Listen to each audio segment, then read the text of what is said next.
Welcome to the Partnernomics Show, where industry thought leaders discuss the hottest topics in partnerships, ecosystems, and innovation. The Partnernomics Show is brought to you by IOLite Solutions, a product incubator specific to Salesforce. Now here's the host of the Partnernomics Show, Mark Brigman.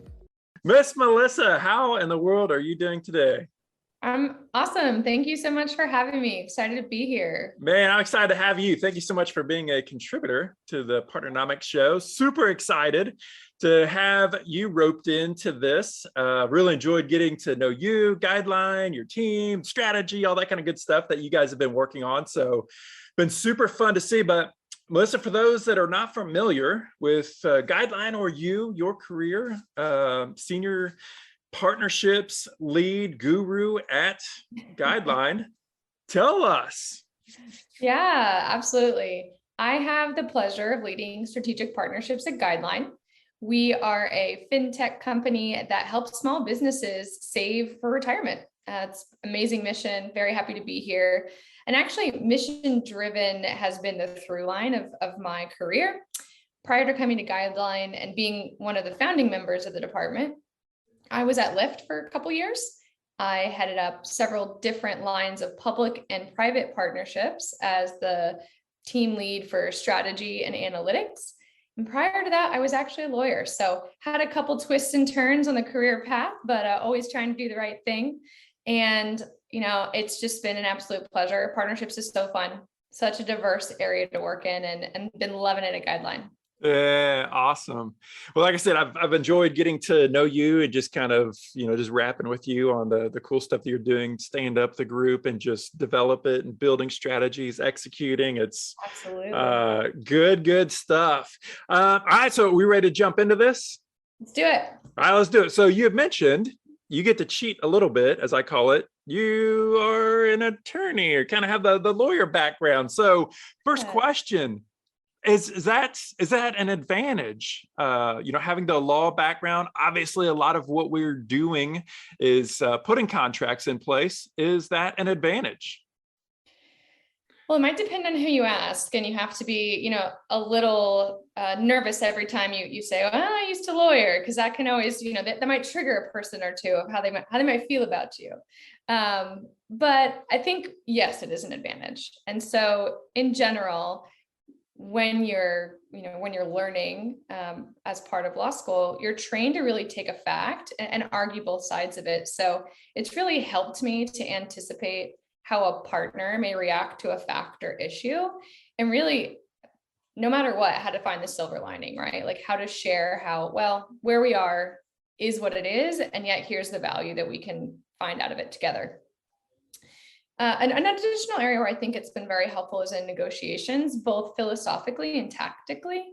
So if we look at from the philosophical perspective, in strategic partnerships, it's not quite a marriage, but you're definitely in a long-term relationship, right? As you sign up and work together. So it does not serve you or the partner to apply those very aggressive zero-sum tactics.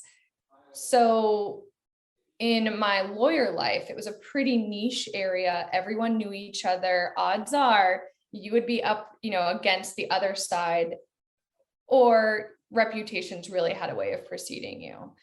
So in that way, there was some element of that long-term relationship, but you were really ethically inclined to get the best outcome for your own client.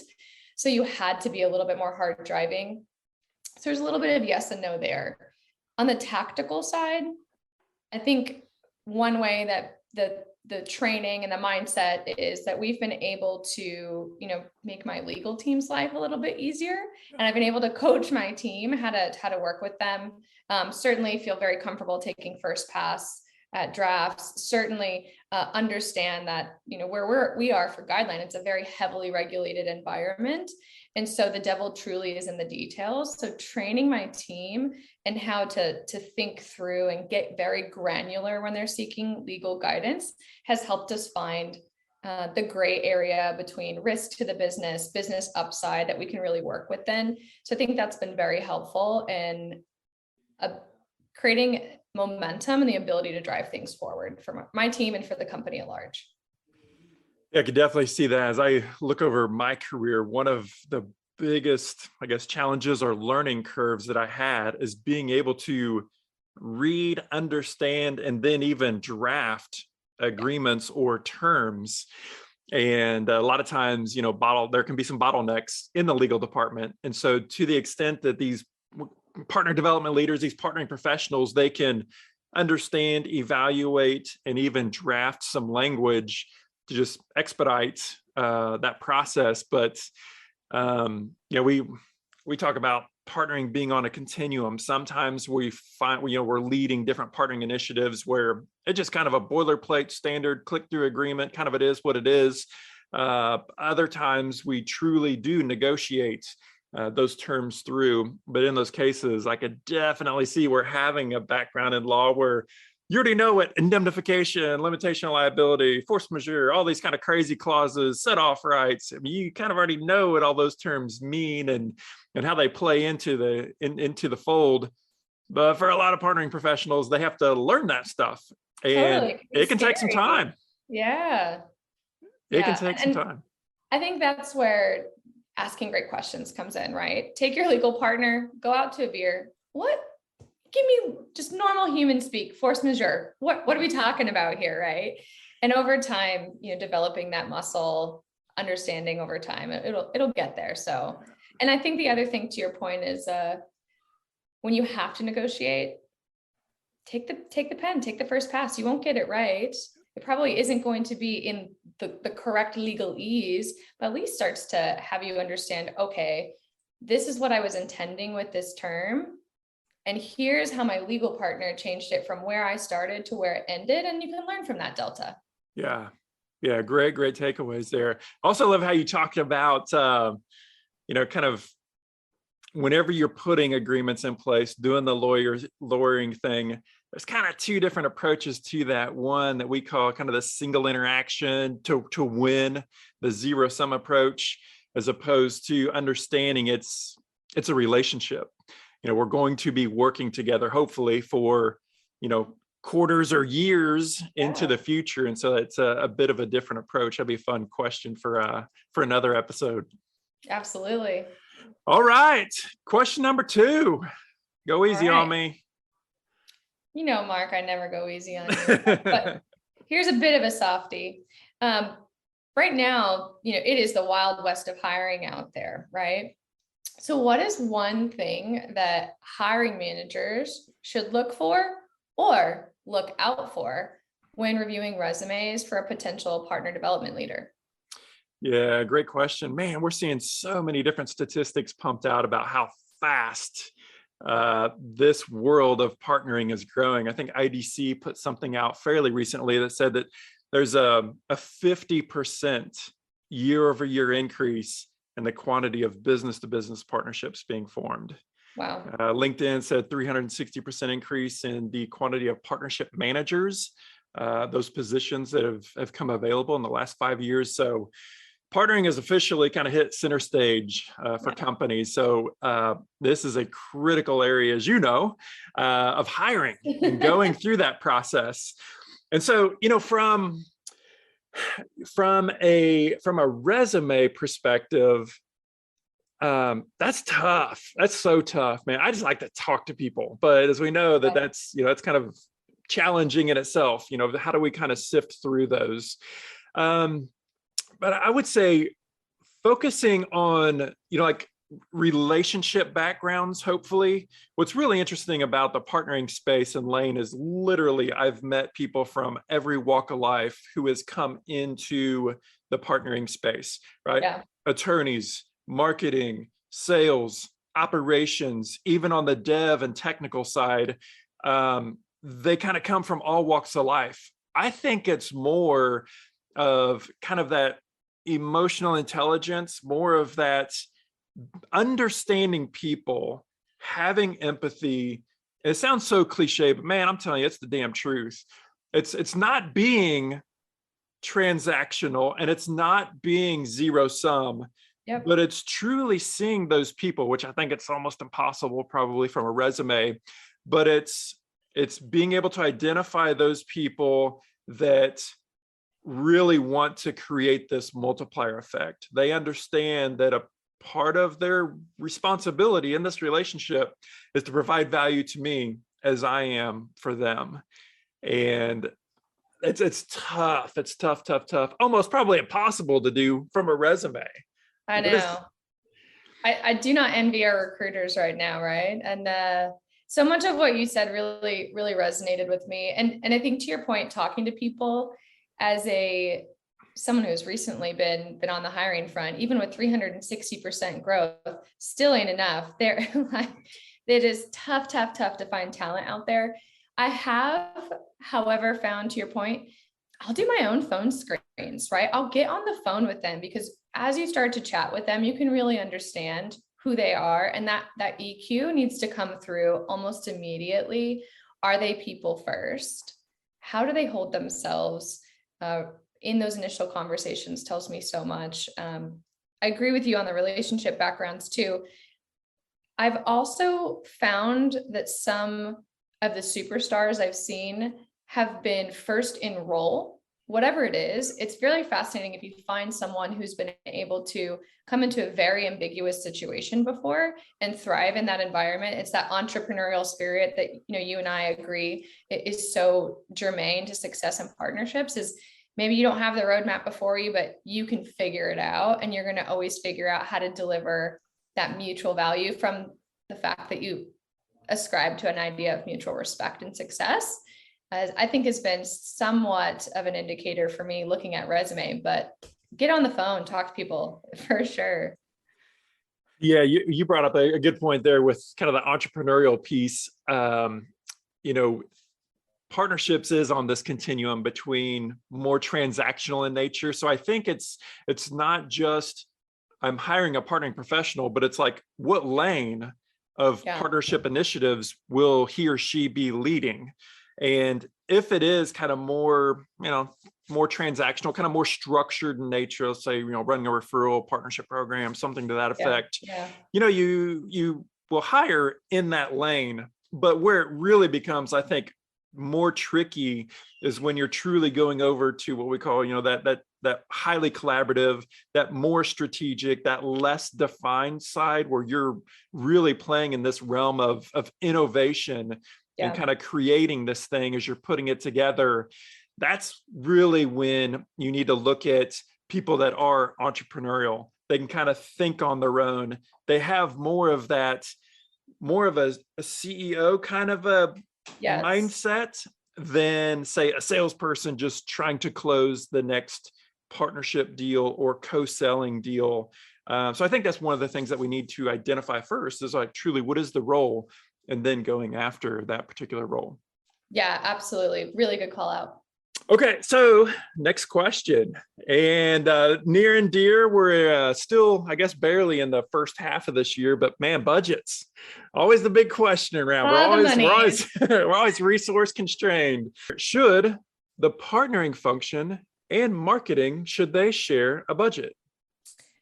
Super great question. Money, always top of mind. Resource constraints, always top of mind. Actually, at Guideline, we do share a budget with our marketing team. And I don't know if it's blasphemous, but I love it. When we are sharing that budget, it really means that we're not negotiating internally for allocation. Now, it does mean that strategically, incentives need to be aligned. How we're measured, how success is defined for us needs to be aligned. And it is where we are. So that really works. Additionally, two unified voices at the table when you start doing budget analysis and exercise is generally better than one. So I would actually encourage, to be open to that if that ends up, where the partnership leader finds themselves. For me, a way that it's been beneficial is I am happy to pay for performance. So I will work through economic terms that incentivize great leads to come into the funnel and then close. So then my spend is contingent on the right kind of top of funnel opportunities. And I'll work really closely with my marketing and my finance partners to understand what confines I'm working in. If you haven't spent a bunch of time in a spreadsheet, and I'll actually share a very quick personal aside. When I first started dating the man that is now my husband, I had no personal budget. The internal family joke is, budget? Is that a French term? Like, I've never heard of this. It must be fancy. And I remember literally crying, pulling my sweater like up to my nose because I was nervous crying as he's walking through a spreadsheet teaching me about my budget. So I have gotten better. And it is so helpful to understand how a P&L is structured in order to think through structuring economic terms with a partner. So I'll work with my finance partners to understand what's the CAC and what's the LTV to CAC ratio. Is really important to me, and kind of where are my limitations. And then from there, when we think about those referral fees, we'll create a one-time referral fee paid to a partner that brings us a lead. And as long as conditions are met, happy to pay that out. Where you can be flexible, I think, is how you set those conditions. What does success mean for that referral? And that's where the partnerships element can come in a little bit, and the negotiation element can come in. But it's really worked for us. So I've been very happy to work with my partner in budgeting crime to keep things on the level.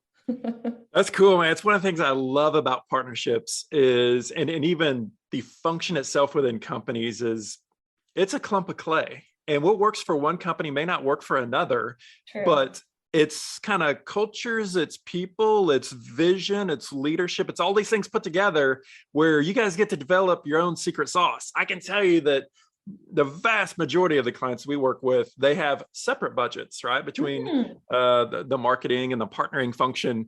But kind of which, this realm that you're describing here is very much revenue generation, kind of looking at those pieces, customer acquisition costs, looking at lifetime value. The question there is it cheaper for us to do it direct, kind of organically by ourselves, or are we going to leverage this partnership thing and have Melissa stand up a team and run that? And obviously more companies are doing that, and there's tons of opportunities there. But I love the approach, like you said. So we talk so much about alignment, and alignment isn't just my company with my partner's company. Oh, yeah. Alignment happens internally inside of your own company walls first. And if you're fighting and bickering and arm wrestling, every day for marketing budget, wow, that's exhausting. And that's a misalignment or an unalignment. So actually, I love this approach, and it's great to hear such a positive testimonial for that. Yeah, absolutely. And the visual I almost have in my mind when I think about partnerships is like the connective tissue, like all the little ligaments and all the filament between the bones, right? You've got the whole organism, or the whole human body, let's just say, is the company. All the different departments are the bones, and you get to be that really fun, sinewy, connective juice that just makes it all work, right? And that takes cultivation. That takes work to build those relationships. It was interesting. I was talking to a colleague of ours, and they were sharing that they just inherited a new team, came to a new company, inherited a new team.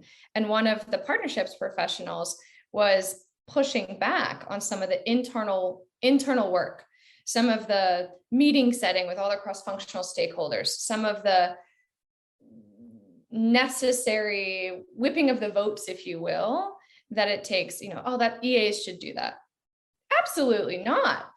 The greatest part about being a partnerships professional is getting everyone hyped, is finding the win-win for everyone, and then helping be that connective tissue that pushes people along towards success. So I couldn't agree with you more on how much better it works when we're all moving in the same direction. Yeah, absolutely. And it starts with the senior leadership and having their buy-in, their executive kind of cheerleading support for this function, because most of the time, especially whenever you're standing up partnering functions for the first time, it's kind of like the organization is growing a third arm.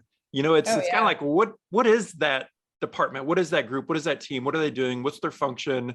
And there could definitely open some opportunities for conflict. Again, that'd be a great conversation for the future. All right, 5 minutes is up. Let's hit the fourth and final question here. All right, Mark, a little bit in the same theme. What have you seen as far as the most successful place where a partnership function actually sits within the organization? And why?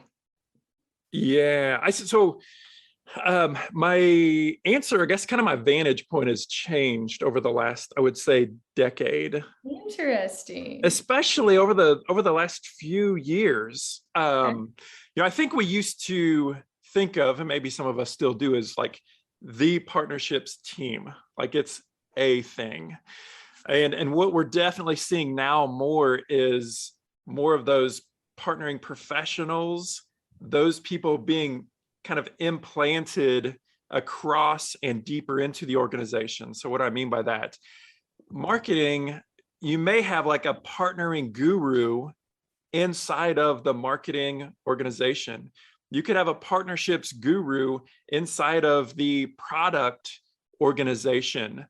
And, so it's not like you have a partnering team that has to do all of this wide cross-functional work, but you'll have them distributed in these various lines of business. So, I think it's the partnering realm is becoming more complicated as it's kind of becoming more diverse. But I'm an economist by education, not a lawyer, but an economist. And I believe that water flows right where it has its least amount of friction.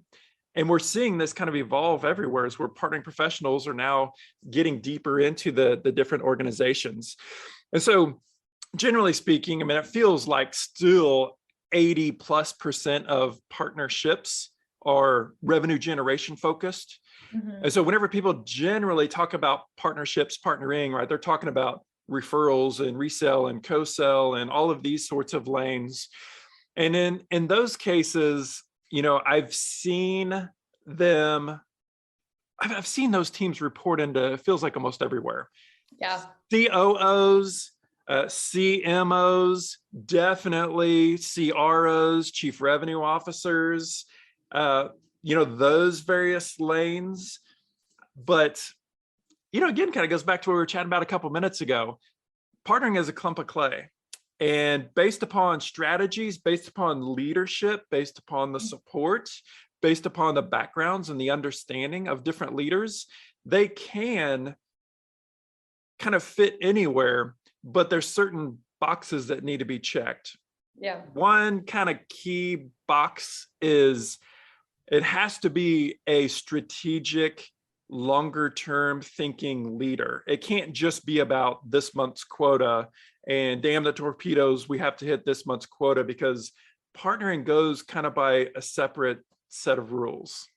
Yeah, I agree.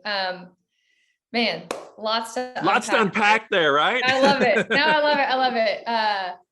We are we have been that lump of clay that has been under the CEO, COO, and now we have a CRO. And to your point, he plays the infinite game.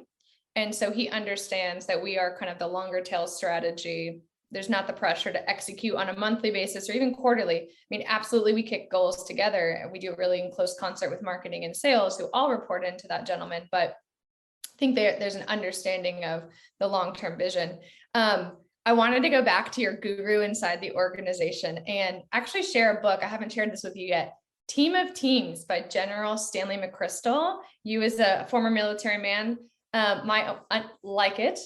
It resonated with me on so many levels. And one of the things he shares about that made their ability to be so successful in a very complicated new world of military operations, specifically with how to fight Al-Qaeda, was this embedding program where they would take someone from the SEALs team or someone from the CIA and drop them into intermixed organizations, because you develop trust, empathy, understanding, and it allows the organization to be so much more adaptable and move faster, which, the world for so long, business management theory has been about efficiencies. Well, it's not very efficient to take your marketer and halo them into a CS role for a period of time, but darn if they don't really learn about who the customer is and their needs. So that guru inside the organization, or thinking through organizations that have a design for business outcomes versus business functions, is super fascinating to me. And I could geek out on organizational design for hours, but the book was really fascinating as well. Yeah, thanks for the recommendation. I wrote it down. I'm definitely going to hit that.